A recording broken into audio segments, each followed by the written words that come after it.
quelques-uns des fils d'Israël de race royale et des principaux seigneurs. Quelques jeunes garçons en qui il n'y avait aucun défaut corporel, beau de figure, instruits en toute sagesse, connaissant les sciences, pleins d'intelligence et capables de se tenir dans le palais du roi, et à qui l'on enseignerait les lettres et la langue des Chaldeens. Leur roi leur assigna pour provision chaque jour une portion de viande royale et du vin dont ils buvaient, afin qu'ils les nourrissent ainsi pendant 3 ans, au bout desquels ils se tiendraient devant le roi.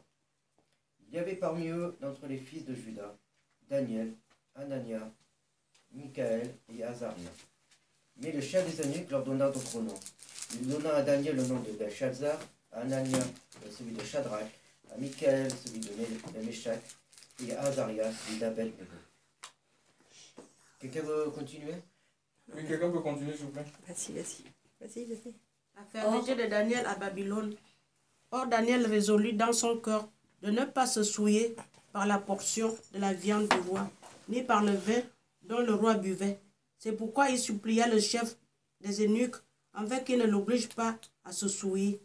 Et Dieu fit trouver à Daniel faveur et grâce auprès du chef des eunuques.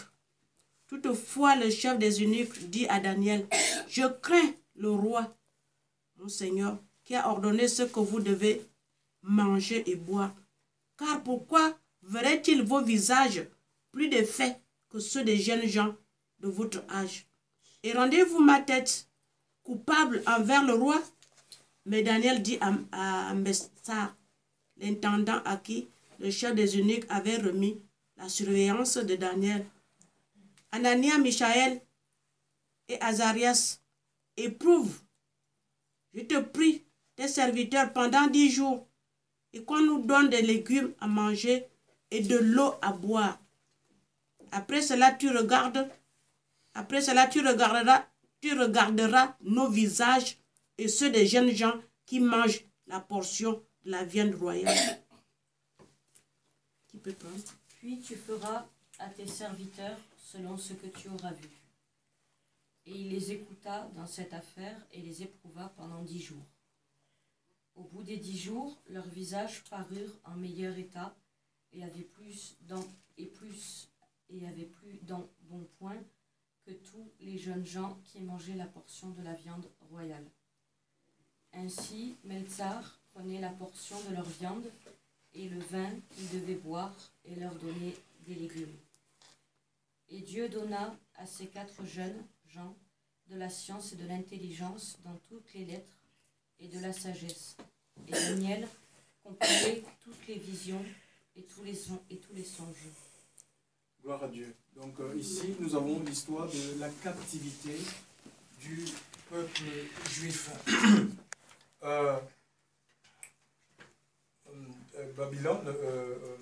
Babylone, c'était une nation païenne et Israël se retrouvait prisonnier dans cette nation. Pourquoi? Parce que, en fait, Dieu avait suscité des prophètes comme Jérémie et qui dénonçait l'idolâtrie du peuple. Il demandait au peuple de quitter l'idolâtrie. Le temple était souillé. Un peu comme on voit aujourd'hui, c'était devenu le commerce. Hein? Et Jésus même, à l'époque de Jésus, dit, vous en avez fait une caverne de voleurs. Donc tout était payant, tout était devenu payant, alors que les choses de Dieu, Dieu les donne gratuitement. Le salut que Dieu nous donne gratuitement. Amen. La connaissance que Dieu nous donne, il nous la donne gratuitement. Mais c'était payant, chef, parce que le culte, il fallait avoir de l'argent pour servir Dieu, pour obtenir soit le pardon de Dieu. Et ça, c'était des sacrificateurs. C'était plus encouragé par des gens qui connaissaient bien évidemment la parole de Dieu. Et le Seigneur, comme Dieu, c'est un Dieu d'amour, avant de nous frapper, il nous avertit. Alléluia.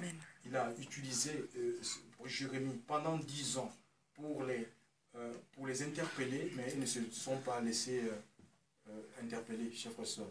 Donc ils ont continué dans leur égarement, et quand la gloire a quitté Jérusalem, parce que c'est la gloire qui protégeait un peu le peuple de Dieu, et c'est pareil pour nous aujourd'hui, chers frères et sœurs. C'est la gloire de Dieu qui couvre les enfants de Dieu.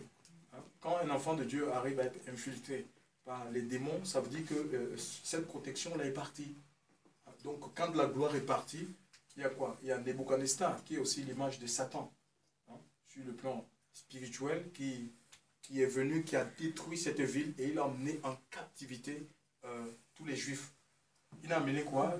Tu nous dis que des gens qui appartenaient, des nobles, des gens qui appartenaient à la famille princière, des gens qui étaient intelligents, des robustes. C'était un peu comme quand il y a eu l'esclavage. Les colons qui allaient dans des pays en Afrique et autres, ils ne prenaient pas des gens qui étaient tétraplégiques, des bonnes, des aveugles.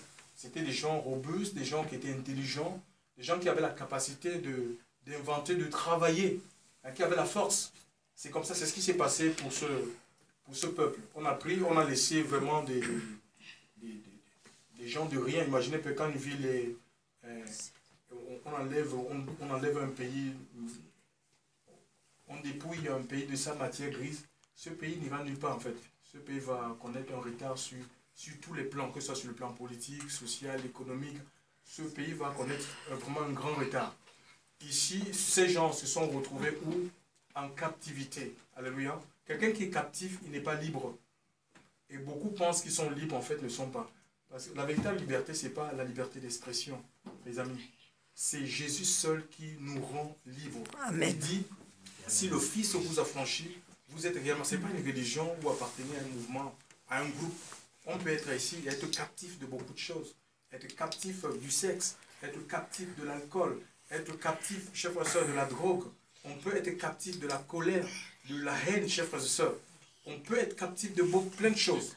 Mais Jésus est venu pour nous donner la vraie liberté. Amen. Amen. Est-ce que nous voulons, la question ce matin, est-ce que nous voulons réellement être libres? La Bible dit, si le Fils vous a franchi, vous êtes réellement, vous êtes totalement. Il veut nous donner la liberté sur tous les compartiments de notre vie. Parce que l'homme est esclave. Nous dit l'Écriture, l'homme est esclave, prisonnier, captif de ce qui domine dans sa vie. Qu'est-ce qui domine en toi, chers frères et sœurs?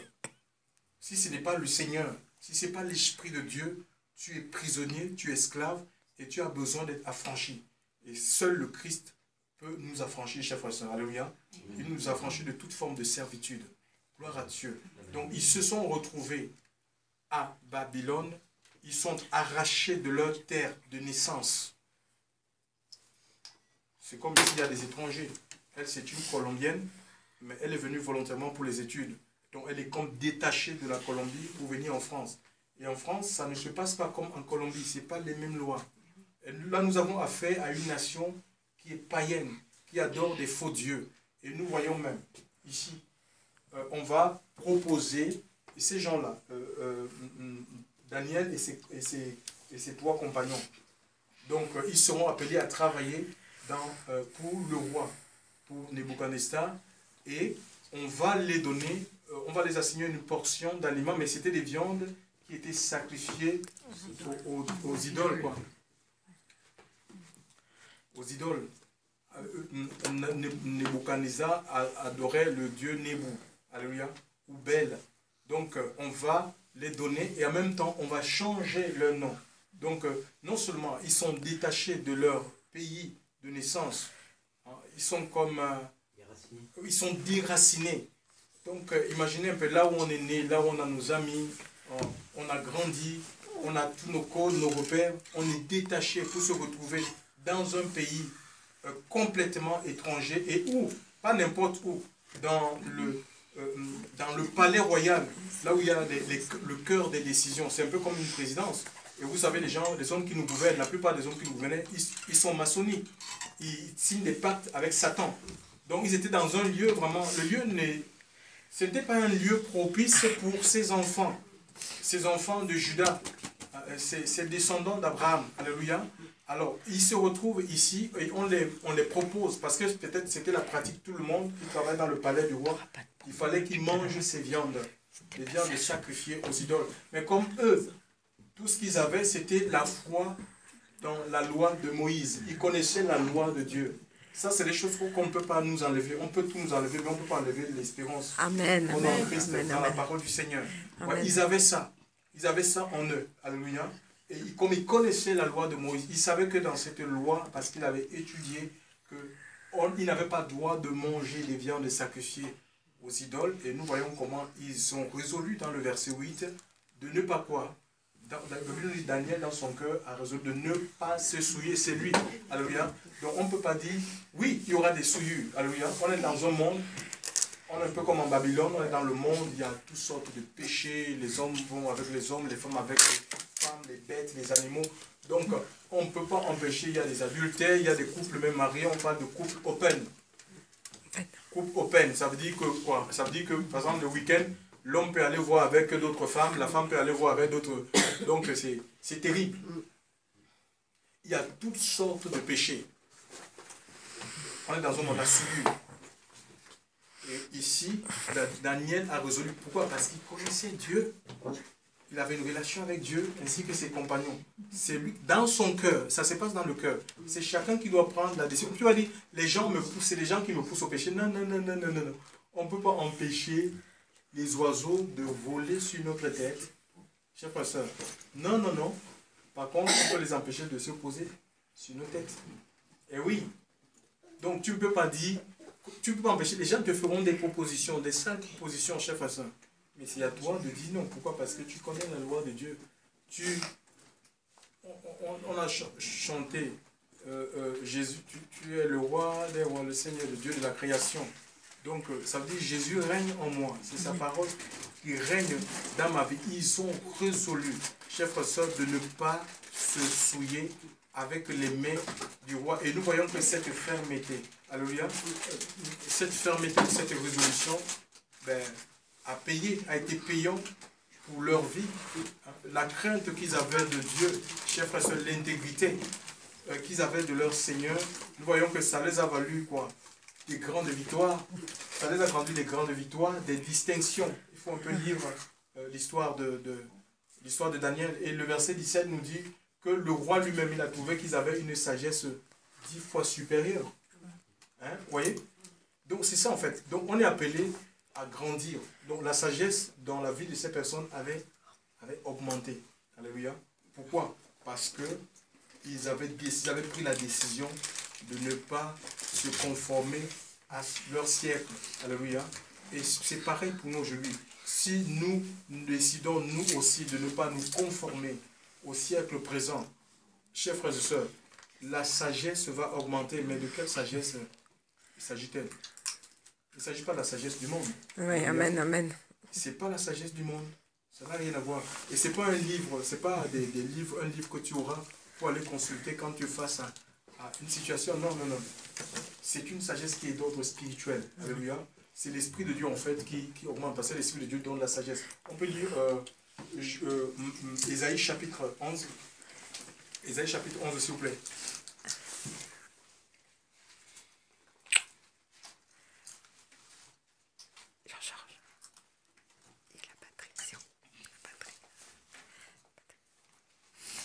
Ésaïe 11, oui, le premier verset. Vas-y, Patrick. Mais il sortira un rameau du tronc d'Ésaïe, Oui. et un rejeton naîtra de ses racines. Oui. L'esprit de Yahweh reposera sur lui, l'esprit de sagesse, d'intelligence, esprit de conseil, de force, esprit de connaissance et de crainte de Yahweh. Il respirera la crainte de Yahweh, il ne jugera point sur l'apparence, il ne jugera point sur l'apparence, et il ne prendra point sur un oui-dire. Vous voyez, ici, c'est l'Esprit de Dieu. Il est sagesse, il apporte la crainte. C'est l'esprit de force aussi, c'est la puissance. On a besoin de la force pour fuir le péché, Amen. Pour résister au péché. Si on n'a pas l'Esprit de Dieu, c'est impossible. On va aller dans la direction complètement du monde. Alléluia. Et c'est l'Esprit de Dieu qui nous renferme la résolution, chers frères et sœurs. Un homme résolu, c'est quelqu'un qui ne se laisse pas détourner dans sa décision, la décision qu'il a prise en fait. Peu importe, ça veut dire qu'il y aura, imagine, il s'était dans un palais, il y avait des pressions. On a fait pression, peut-être même dans sa famille, quand ils sont allés le soir à la maison, il dit, mais écoutez ce que le roi est en train de nous dire. Il nous propose de manger des viandes sacrifiées aux idoles. Je ne sais pas ce qui s'est passé, j'essaie d'imaginer. Peut-être, imagine si tu as une femme qui n'est pas trop assise dans les choses de Dieu. Il dit, mais attention, tu risques de perdre ta place, fais comme tout le monde. Comment ça se passe là-bas? Tout le monde mange. Mais sauf moi.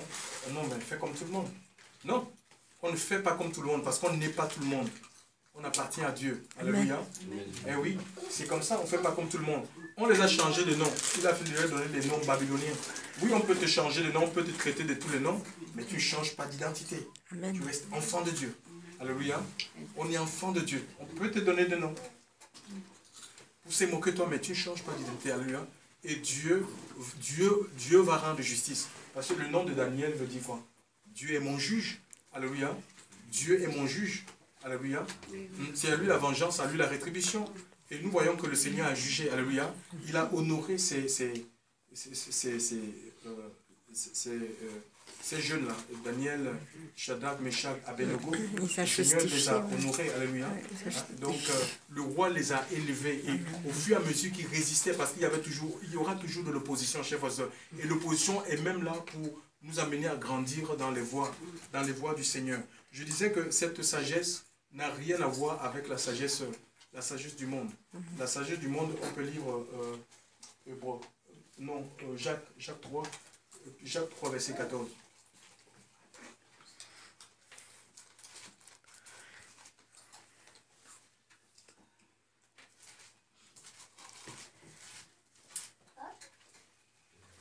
Vas-y. Oui, à partir du verset 14, vas-y. Mais si vous avez une envie amère et un esprit de querelle... Oui, ça veut dire un zèle amer, oui. Oui. Un zèle, c'est charnel, oui. Oui, vas-y, oui, un esprit de querelle, oui. Dans vos cœurs, ne vous glorifiez pas et ne mentez pas en déshonorant la vérité de l'Évangile. Car ce n'est pas la sagesse qui descend d'en haut, mais c'est une sagesse terrestre, animale et diabolique. Car là où il y a de l'envie et un esprit de querelle, là est le désordre et toutes sortes de mal. Mais la sagesse d'en haut est premièrement pure, ensuite pacifique, modérée, conciliante, pleine de miséricorde et de bons fruits, sans partialité et sans hypocrisie. Oui, voilà, tu vois, ouais, la sagesse, il y a des vertus en fait. Quand elle vient de Dieu, quand Dieu la donne, il y a des vertus, elle est liée aux vertus. C'est une connaissance, mais qui est liée aux vertus, la modération. Regarde, on est quelqu'un de pacifique, on va rechercher la paix, alléluia. Il y a de la prudence dans la sagesse, alléluia.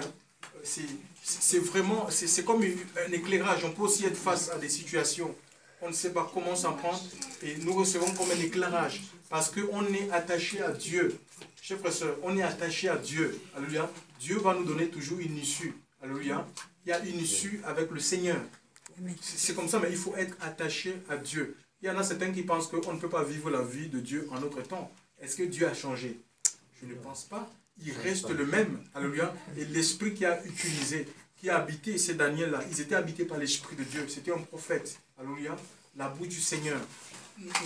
Le même esprit qui a animé les apôtres, aujourd'hui continue à animer l'église. Parce que l'apôtre Pierre a dit quoi? La promesse est pour vous et pour vos enfants, en aussi grand nombre que le Seigneur notre Dieu.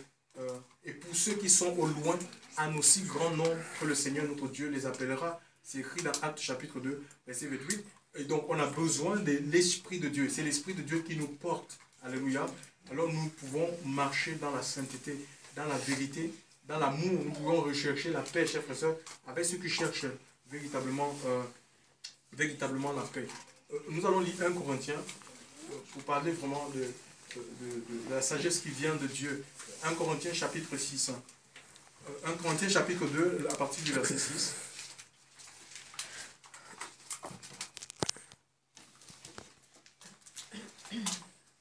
Oui. Oui. Or, nous prêchons une sagesse parmi les parfaits. Une sagesse, dis-je, qui n'est pas de cet âge. Oui. Ni des chefs de cet âge, qui vont être anéantis. Mais nous prêchons la sagesse de Dieu, qui est un mystère, c'est-à-dire caché, que Dieu, avant les âges, avait prédestiné pour notre gloire. Oui, mais on arrête d'abord là. En fait, la sagesse vient d'en haut, en fait. C'est Dieu qui la donne. Ça n'a rien à voir. C'est pas dans les écoles. On peut aller dans les facultés. On avait des universités chrétiennes, facultés de théologie, les académies. On ne trouve pas ça là-bas. Vous Voyez un peu, ce n'est pas de ce siècle en fait.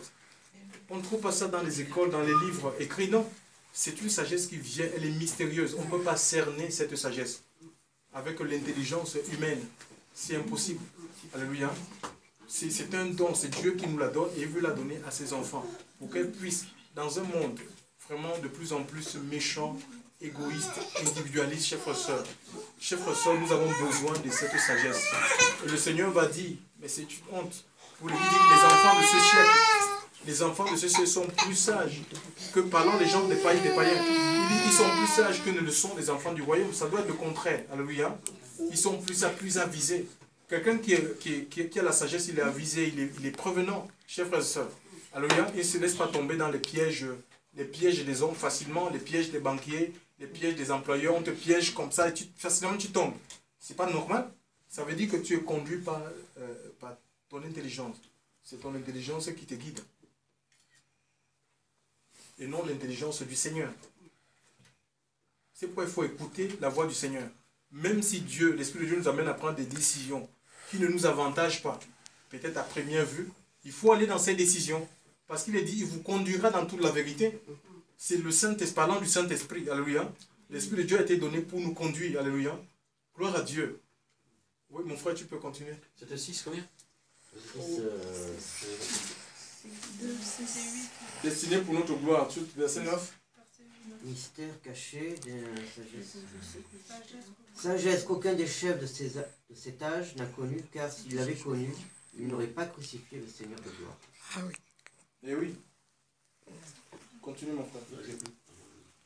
Mais, ainsi qu'il est écrit, ce sont des choses que l'œil n'a pas vues, que l'oreille n'a pas entendues, et qui ne sont pas montées au cœur de l'homme, des choses que Dieu a préparées pour ceux qui l'aiment. Voilà.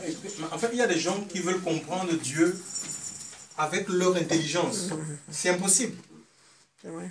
Ou ils veulent d'abord que, bon, pour obéir, il faut que Dieu, je ne sais pas, ils raisonnent en fait. Ils sont dans le raisonnement. Puisse le raisonnement être brisé ce matin. Amen, amen, amen, amen, amen. Si Dieu ne fait pas d'abord ça, et je ne fais pas ceci, ça ne marche pas comme ça. Nous devons marcher par la foi. Alléluia. Par la foi. Alléluia. Hein? Il dit, c'est des choses que l'œil, c'est l'œil qui est irrégénéré. L'oreille qui est irrégénérée. Le cœur qui est irrégénéré. Ça ne peut pas, on ne peut pas comprendre ça avec la chair. C'est impossible. Les choses que Dieu a réservées pour ceux qui l'aiment. Pas pour ceux que Dieu aime. C'est pour ceux qui aiment Dieu. Il faut aimer Dieu. Alléluia. Quand tu aimes Dieu, Dieu va te révéler ses mystères. C'est ça. Et si, l'Écriture nous dit, si vous demeurez dans ma parole, dans le livre de Jean, chapitre 15, verset 10, si j'ai bonne mémoire, si vous demeurez dans mes commandements, vous demeurez dans mon amour, oui. Si vous demeurez dans mes commandements, on peut lire, hein, s'il vous plaît. Jean 15. Jean 15, 10, qu'est-ce que ça dit?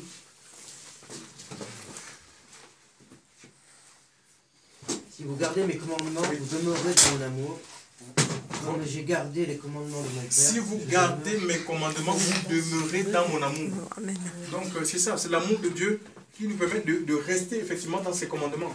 On ne peut pas dire on aime le Seigneur et puis on bafoue ses commandements. On ne peut pas se plier à ses commandements. Ça ne marchera pas, chers frères et sœurs. On va vivre dans l'aigreur. On va connaître ce qu'on appelle un christianisme amer. Alléluia. Un christianisme sans joie. Un christianisme sans paix. Alléluia. Parce que la paix est liée à la parole de Dieu. C'est Jésus qui est le chemin qui nous mène à la paix. Il dit, venez à moi, vous tous qui êtes chargés et fatigués. Je vous donnerai du repos. Mais si on restait statique dans nos positions, il faut aller vers celui qui procure la paix. Et en obéissant tout simplement à sa parole. Alléluia. Et plus on s'approche de lui, plus la paix elle est débordante. Elle est abondante. C'est une paix qui est profonde, chers frères et sœurs. Alléluia. Qui nous porte dans les épreuves. Alléluia. Dans les moments difficiles. Gloire à Dieu. Gloire à Dieu. On peut continuer ces 2 Corinthiens. S'il te plaît, mon frère.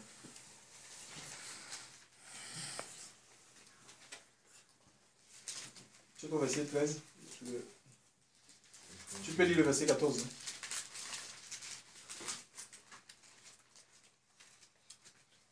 Or l'homme animal ne comprend pas les choses de l'esprit, de Dieu, car elles sont une folie pour lui. Il ne peut même pas les entendre parce que c'est spirituellement qu'on en juge. Et oui, l'homme animal, c'est l'homme irrégénéré, celui qui n'est pas né de l'Esprit de Dieu. Celui qui n'a pas l'Esprit de Dieu, il reste à l'état animal. Et on peut prêcher la parole de Dieu. On peut prêcher la parole du Seigneur. On peut connaître la Bible et être animal, ne pas avoir l'Esprit de Dieu. Puisque les théologiens le font. Il faut avoir l'Esprit de Dieu pour comprendre le plan de Dieu, les projets de Dieu, le mode de fonctionnement, chers frères et sœurs de Dieu, le gouvernement de Dieu. Alléluia. C'est le Saint-Esprit qui nous révèle ces choses.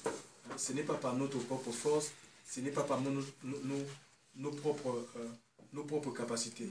Le problème aujourd'hui, l'Église, elle est sans puissance, elle est sans force. Il y a l'immaturité au milieu du peuple de Dieu. Pourquoi? Parce que les gens, on fonctionne un peu en dents de scie. Aujourd'hui, on est avec le Seigneur. Quand tout va bien, quand tout ne va pas bien, on lâche la main du Seigneur.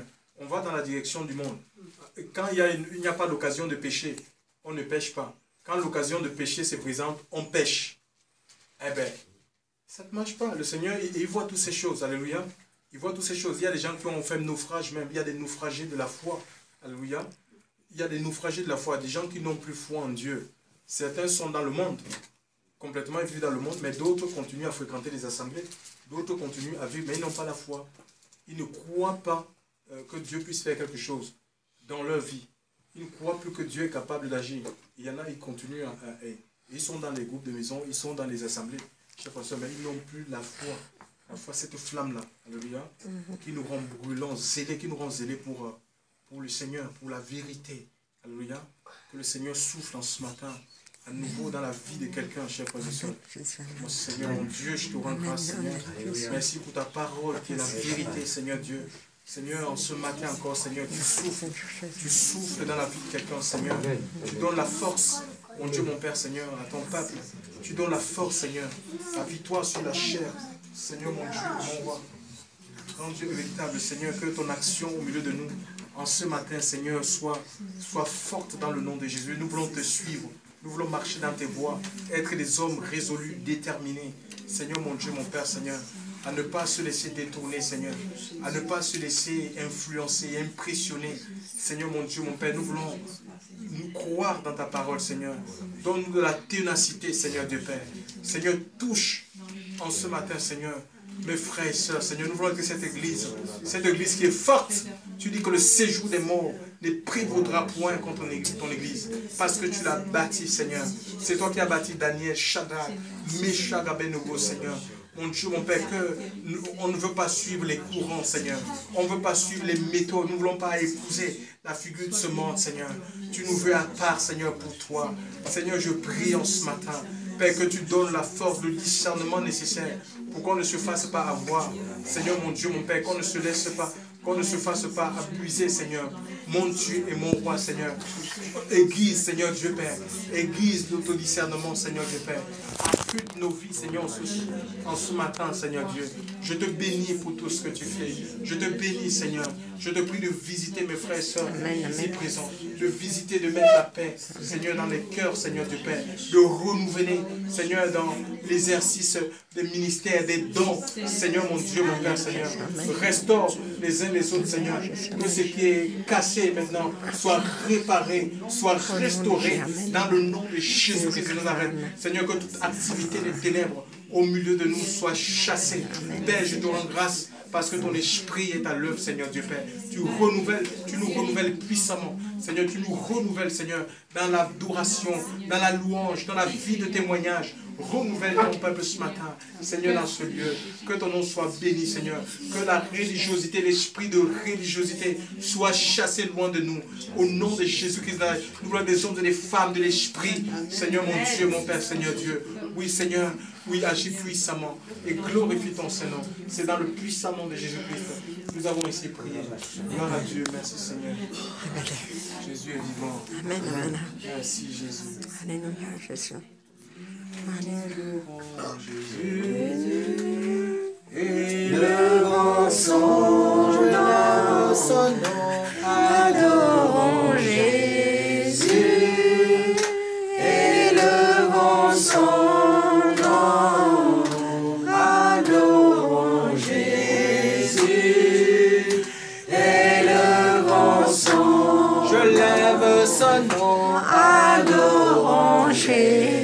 Jésus.